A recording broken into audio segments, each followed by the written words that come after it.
Welcome to Doctor Who: The Lost Legacy. This is going to be a series where I'm jumping into an alternative timeline, where Doctor Who continued into the 1990s and beyond, without the fear of it being cancelled. This is going to be a long ride, where we're going to be focusing on many different eras of the show, from 1990 all the way up to the modern day.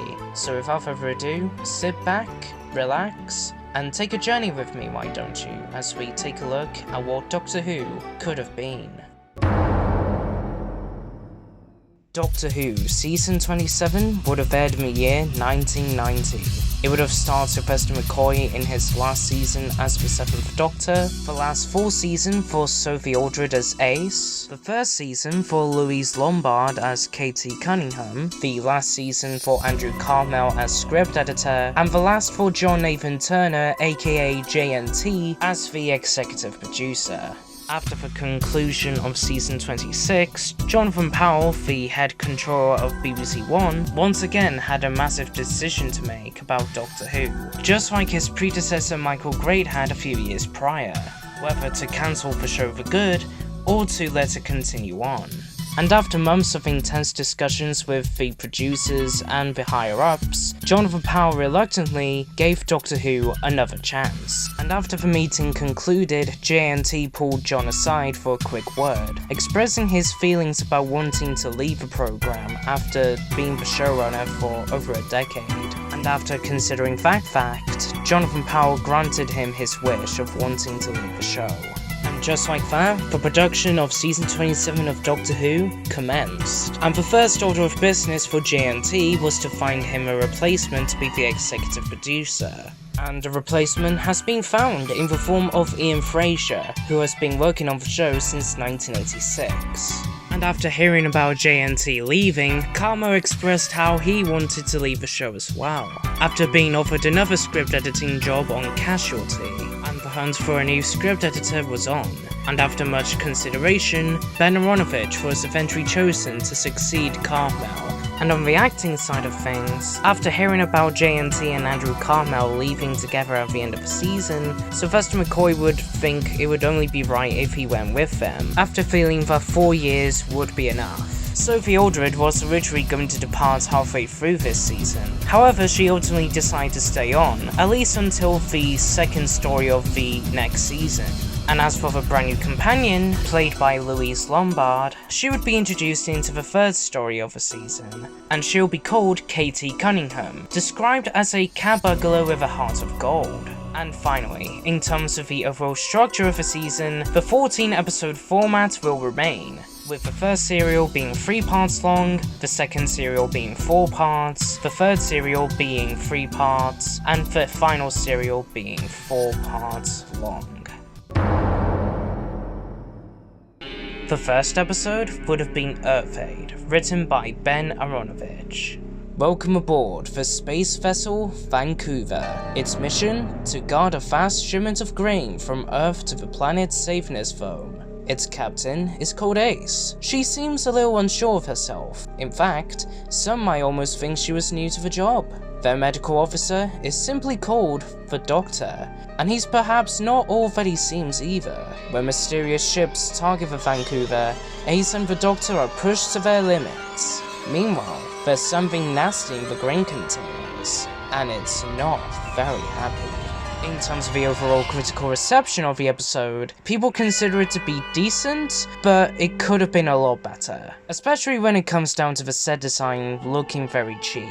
The second episode would have been Time of the Ice Warriors, written by Mark Platt. Moscow, 1967. The Doctor and Ace have arrived behind the Iron Curtain, and the Soviet Union is seeking a new weapon that will give it mastery in the Cold War. What is the secret of the Martian relics? As the legendary warlord Sahir returns to life, the Doctor is faced with some of his oldest and deadliest enemies. The fate of the Earth is in the Doctor and Ace's hands. In terms of the overall reception of the episode, many fans would consider this to be better than the previous one, and many praised the return of the Ice Warriors for the first time since the 1970s, despite them sometimes feeling they are kind of underutilized. However, still a very good story. The third story would have been Crime of the Century, written by Andrew Cartmel. The year is 1990. In London, safecracker Katie Cunningham breaks into a house and finds more than the family jewels she's been looking for. In the Middle East, the kingdom of Saifuddin is being terrorized by Soviet invaders and alien monsters. And on the Scottish border, a highly guarded facility contains an advanced alien weapon. These are all part of the Doctor's plan, but plans can go wrong. In terms of the overall reception of the episode, many would consider this a good introduction to the new character Katie Cunningham, with her being a cat burglar, which hasn't really been done in Doctor Who before.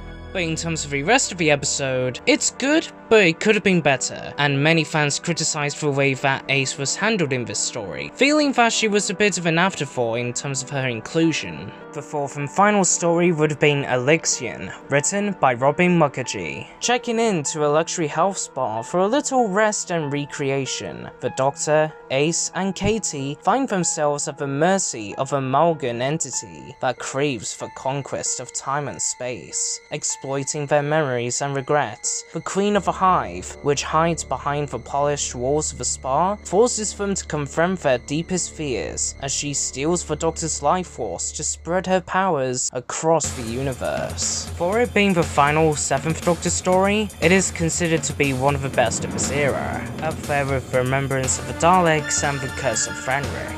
And the 7th Doctor's final moments were considered to be heartbreaking, especially towards his goodbye to Ayres, with him apologizing for everything that he put her through.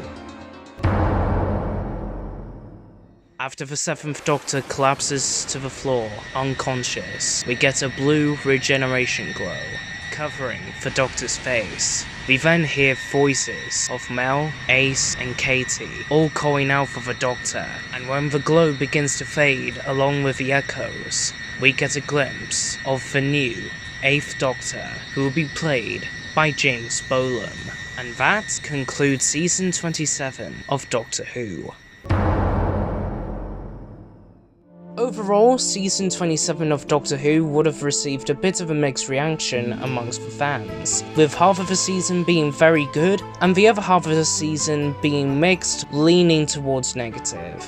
And in terms of the entire Sylvester McCoy era, this would be looked back upon fondly by many fans, with it having somewhat of a rocky start in Season 24, but by Season 25 onwards, the characters have been improved and the quality of the storytelling has been improved a lot.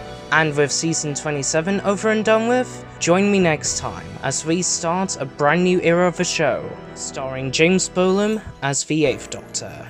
This has been Doctor Who, The Lost Legacy, and I shall see you for Episode 2, Season 28.